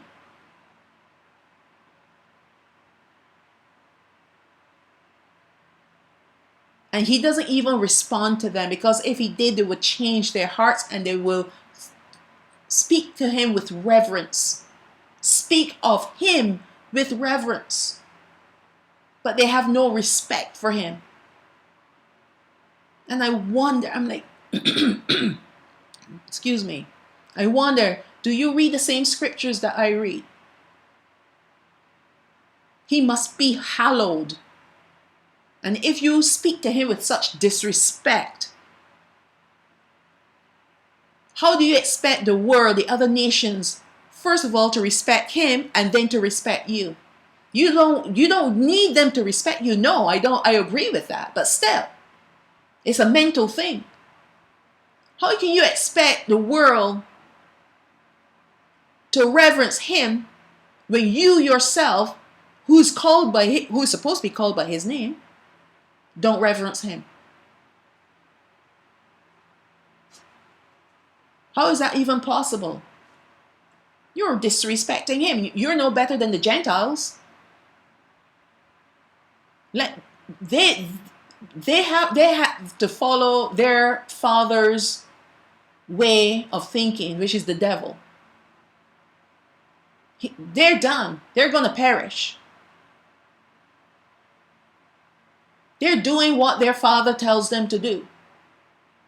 And you're following in their footsteps and treating the Most High with such irreverence. I wonder what book are you reading that you can justify this? How you can speak to him as if he's the boy on the block? He's not a boy, one of the boys on the block. He's creator. But I don't want to be repeating myself. But this is what they say. Is he here or not? Our people are being slaughtered here. Every time you turn on the news, this black woman, this Negro woman, or this Negro man is suffering. These people are suffering. They're being shot at by the police. They're being persecuted left, right, and center. And my question is, if that's the case, why are you still living there? I would have packed up myself a long time ago and gotten out of there. So you can't complain. And when I watch and I see these things happening in different states in the US and wherever else, my question is, I'm sure you're listening to the news and you're hearing all the different things that are coming.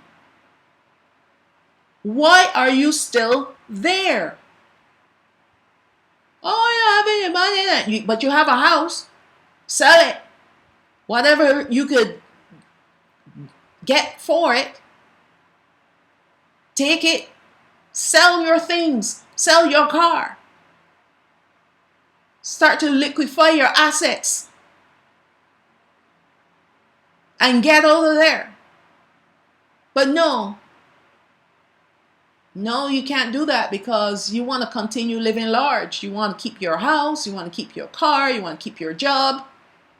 Your children must go to university, some fancy university, whatever the case may be. You want to keep living that life. And yet you complain, where is Yahawah? Is he among us or not? We're suffering here in Babylon. Well, you're going to suffer some more if you stay there. A lot more.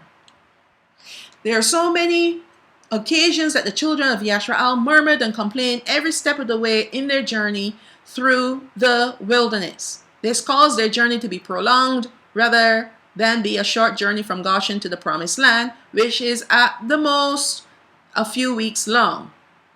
But it was not, some people say it's about 3 weeks, but I don't know.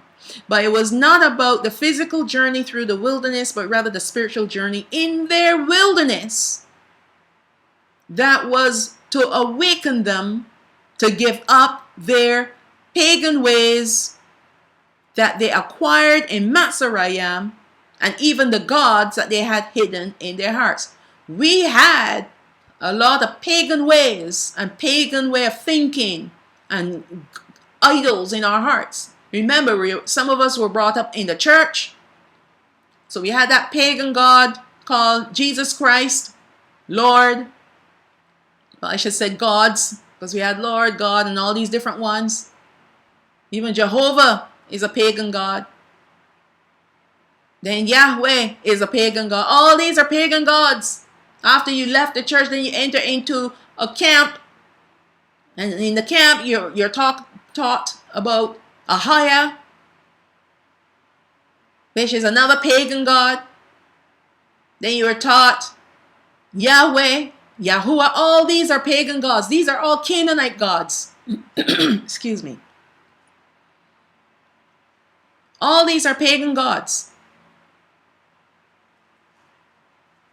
So you're moving from one God to another. And that's breaking the commandment when you said you should not take his name in vain. That's a command. And you're breaking it. And when you break one, you break them all.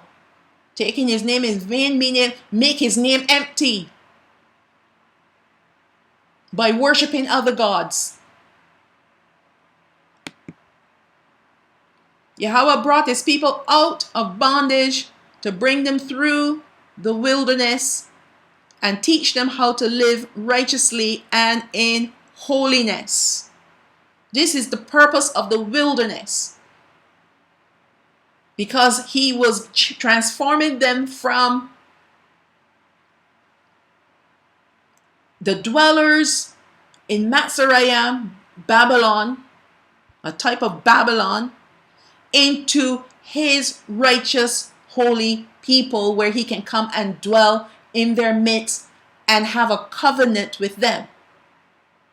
So the wilderness was not because he wanted them to suffer. It was a stripping. He was stripping them and exposing their hearts at the same time. But he would strip them, but because the idolatry was still in the heart, then they would put on 2 more coats. Strip them again, then you put on 3 more coats. So they weren't learning anything. And then when it was time to get into the promised land, they said, oh, no, we can't go. We can't go because there are giants there and we're like grasshoppers. And that was the last straw. He wanted to establish his covenant first with them while they were in the wilderness and be prepared for them to come up to Mount Horeb to receive his laws. They were supposed to go up the mountain to receive the laws themselves. And the 3 days of them cleansing themselves and sanctifying themselves was not just about a change of clothes, washing their skin and their hair, but it was also to remove the idolatry of their hearts. But we'll see that in a bit. But they refused because their hearts were not right before him, and they knew that they would die if they did go up the mountain to stand before him. They couldn't. Their hearts were wrong, hardened, calloused, stony, full of idolatry. Shalawam 19, starting from verse 3. And Masha went up unto Abaraham, and Yahawah called unto him out of the mountain, saying, Thus shall you say to the house of Yaoqab, and tell the children of Yasharaal, you have seen what I did unto Mitzrayim, and how I bore you on eagle's wings and brought you unto myself. He brought them out. He did. Not Masha, he did. Verse 5, Now therefore, if you will obey my voice indeed and keep my covenant. It's all about his covenant. So if you're not currently in covenant with him and keeping the conditions of the covenant, which is his commandments, his laws, and his statutes, and his judgments, you're not in covenant with him. And if you're not in covenant with him, he is not going to regather you. You're a rebel. Then you shall be a peculiar treasure unto me above all people. This is what he's trying to transform us into, a peculiar treasure. When we obey his voice, obey his commandments, keep his commandments, and we keep covenant with him, then we are transformed into a peculiar treasure unto him above all other peoples. For all the earth is his. He said, all the earth is mine. But there's only one treasure that he is in covenant with, or he wants to be in covenant with. And you shall be, verse 6, and you shall be unto me a kingdom of priests and a holy nation. These are the words which you shall speak unto the children of Yasharaal. And Masha came and called for the elders of the people and laid before their faces all these words which Yahawah commanded him.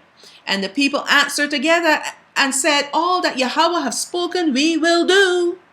And Masha returned the words of the people unto Yahawah. And Yahawah said unto Masha, Lo, I come to you in a thick cloud, that the people may hear when I speak with you, and believe you forever. And Masha told the words of the people unto Yahawah.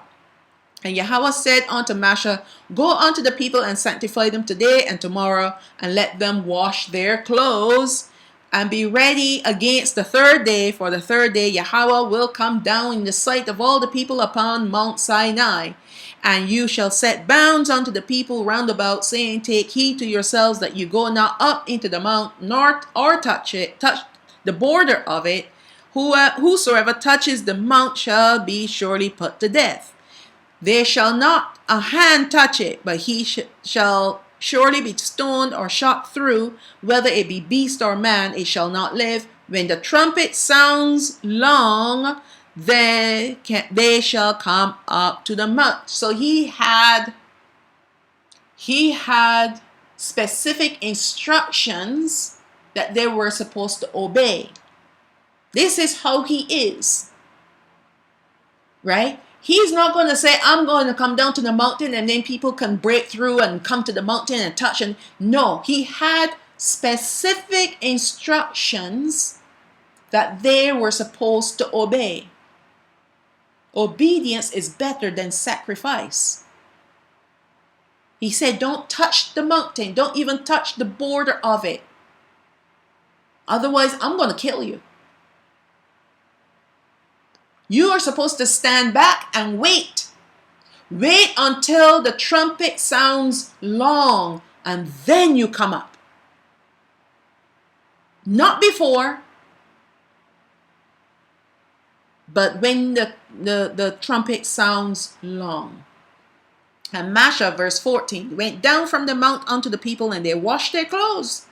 And he said unto the people, Be ready against the third day. Come not at your wives. In other words, do not have sex with your wives for 3 days.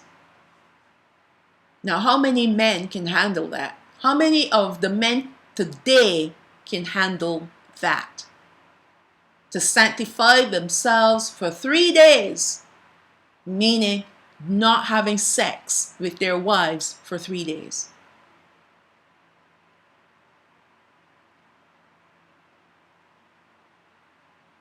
Verse 16.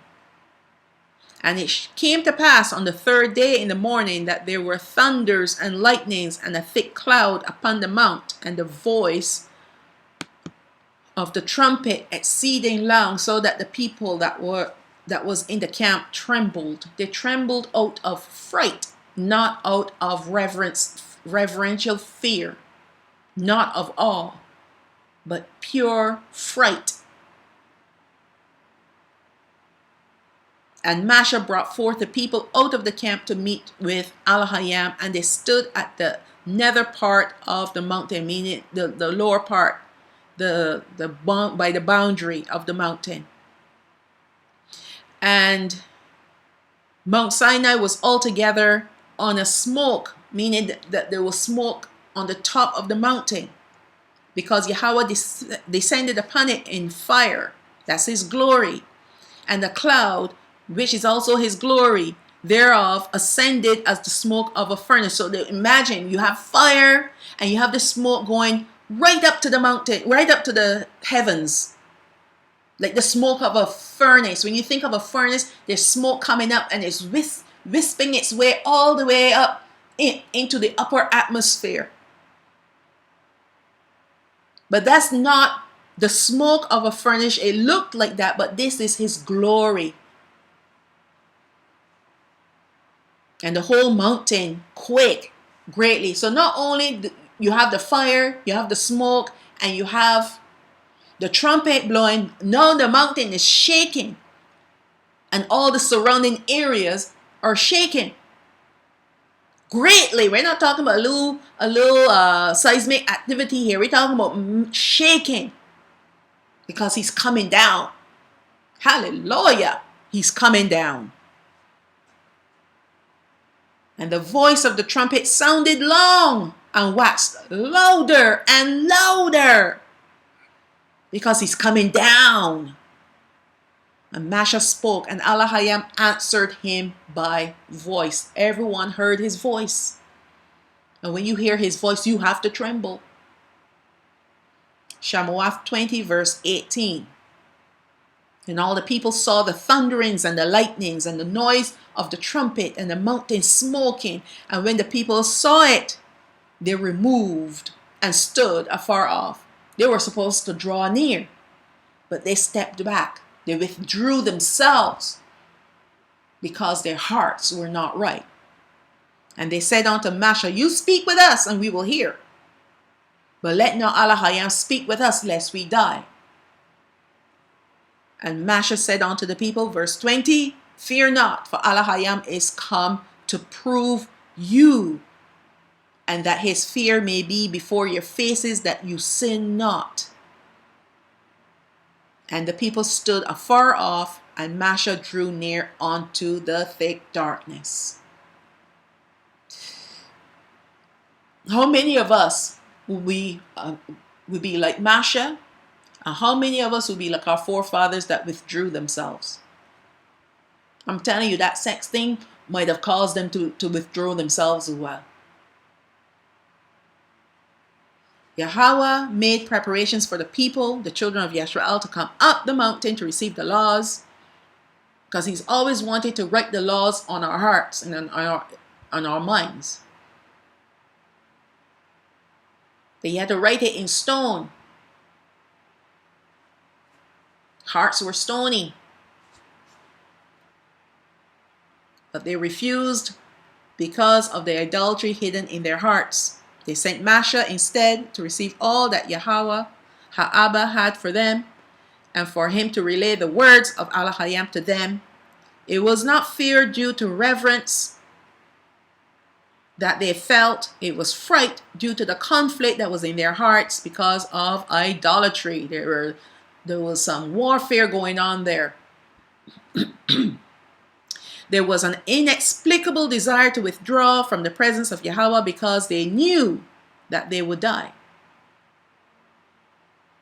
In comparison to Masha, who was drawn into the presence of Yahawah because he was not in the same conflict as he worshipped Abaraham with all his heart. He trembled and he feared at the presence of Yahawah, but he was drawn to him nonetheless. Now, there's a difference when you are trembling out of reverential fear because his power and his might, everything about him, his glory is so fearsome. That's why when you hear about prophets, when they're in his presence, they fall down as dead. They fall down as dead. Hanawak, the other one, Ezekiel, him. And then there were many other prophets when they were in the presence of Yahawah. Even Abaraham, he was taken into the presence of Yahawah. He trembled and he feared and he passed out. Some say it's like the spirit left them and their body just fall dead. And then the word Hamashiach would send his angel to come up, put life back into them, and hold their hands to stop them from collapsing, because their knees turn to water. Now that tremble is out of awe, out of reverential awe, reverential fear. It is not fright, as in, the flight or you call it flight or fright. The adrenaline that causes you want to flee. No. Well, for them it was, but not for Masha. For the children of Yasharaal, it was that thought of fleeing away from him, from the Most High. But not for Masha. Masha was the opposite. He was drawn. It was the spirit of the Most High, the Abaraham, was drawing him into his thick darkness, where he is. And then the children of Yasharaal, they were withdrawing themselves, stepping away from, because they didn't want to change. They want to hold on to their idolatrous ways. Obarai, which is the book of Hebrew, Obarai 12, verse 18. For you are not come unto the mount that might be touched, and that burned with fire, nor unto blackness and darkness and tempest, and the sound of a trumpet and the voice of words, which voice when they heard entreated that the words should not be spoken to them anymore. That's the children of Yasharaal. They told Masha, please don't let him speak to us anymore, or else we're gonna die. Verse 20, for they could not endure that which was commanded, and if so much as a beast touch the mountain, it shall be stoned or thrust through with a dart. Not even the animals could touch that mountain. It's supposed to be a place of holiness. That's what holiness is. But the fact that he wanted them to come up, the 3 days where they were supposed to be sanctifying themselves, they were supposed to be getting themselves holy, cleansing themselves, because they said all that he said we will do. So that's the first step in walking that path of holiness. Now you got to put it in action. Put away the idolatry. Stay away from your wives. Clean yourselves. Clean yourself from the inside out. But you clean the outside and you leave the dead man bones in there. You leave evil and wickedness in there. What was it that Hamashiach calls it? Whitewashed sepulchres? Whitewashed tombs. That's what they were. Verse 21. So terrible was the sight that Masha himself said, I exceedingly fear, that's all, and tremble. Our bodies cannot handle his glory. That's why he has to show us his glory in portions. But this was a huge chunk of his glory that he was showing the people. And Masha, and that's why he trembled. That's the nature of flesh. They cleansed their outward bodies with washings, but their hearts and minds were still filthy with idolatry. This they did not attend to, neither were they interested in sanctifying themselves on the inward parts. And it showed. After Masha seemed to be taking too long for them in the mountain, they decided to make their gods. They wanted gods, and they used gold, which Ahawaran carved out a golden calf. And they said, these are the gods, plural. That one calf became their gods that delivered them from Matzorayim. This molten calf was part of the idolatry that the children of Yasharaal would have encountered while living in Matzorayim, because they worship cows there. It is for this reason why they had to go through the wilderness to show them the true state of their hearts. They were suffering from their own personal wilderness due to the lack of true worship, the worship of Elohim. The wilderness was to help them slough away the callousness of their hearts, while at the same time softening their hearts to make them hearts of flesh. But instead they sacrificed and praised and danced before this idol. The complete opposite to what they had promised when they said that all that Yahawah had told them to do, they will do. And he had told them to obey his voice and keep his commandments. And one of them was to not worship other gods. And not to make idols too. That's another one that they broke. Masha had given them the 10 commandments before he went up into the mountain, which they agreed to keep. Therefore, they were without excuse. So they can't say, well, we didn't know. But they said, yes, all that Elohim said we will do. So let us move on to the present time, going toward the near future. This message will primarily address the northern kingdom, because they will be going into the wilderness in the second Exodus, and I have plenty of scriptures to prove this. This is the house of Yasharaal, made up of 9.5 tribes. The southern kingdom, Yahawah, is made up of 2.5 tribes. They will be picked up by the chariots at this time, leaving the northern kingdom shaken, but at least awakened. And this is when they are going to realize, hey, this is who we are. I have covered the southern kingdom in detail in the Chariots of Yasharaal video series, but to reiterate briefly, those of the southern kingdom left behind will not be joining with the northern kingdom in this Exodus.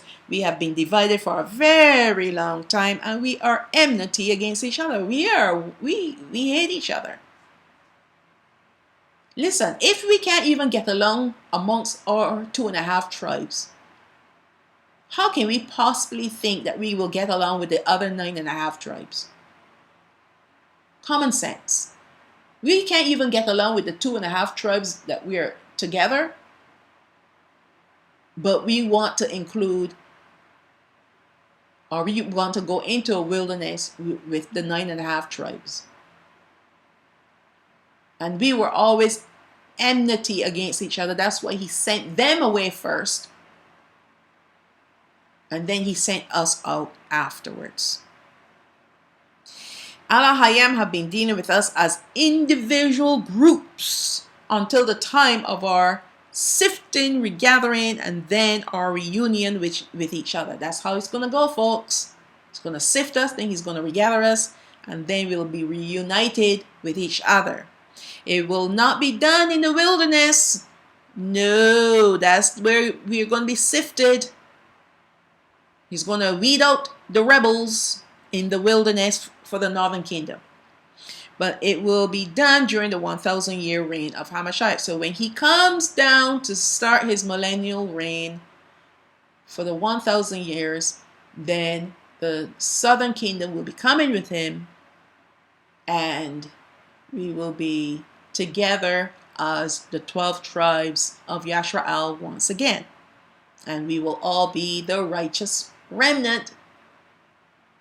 Okay? So we will have love not only for him, Hamashiach and Abaraham, but we will also have love for each other, because all the wickedness will be taken away and evil will be vanquished once and for all out of our lives. We will be the kind of people that despise idolatry, despise anything that goes against the commandments of the Most High. We will get to that place. Some of us are already there.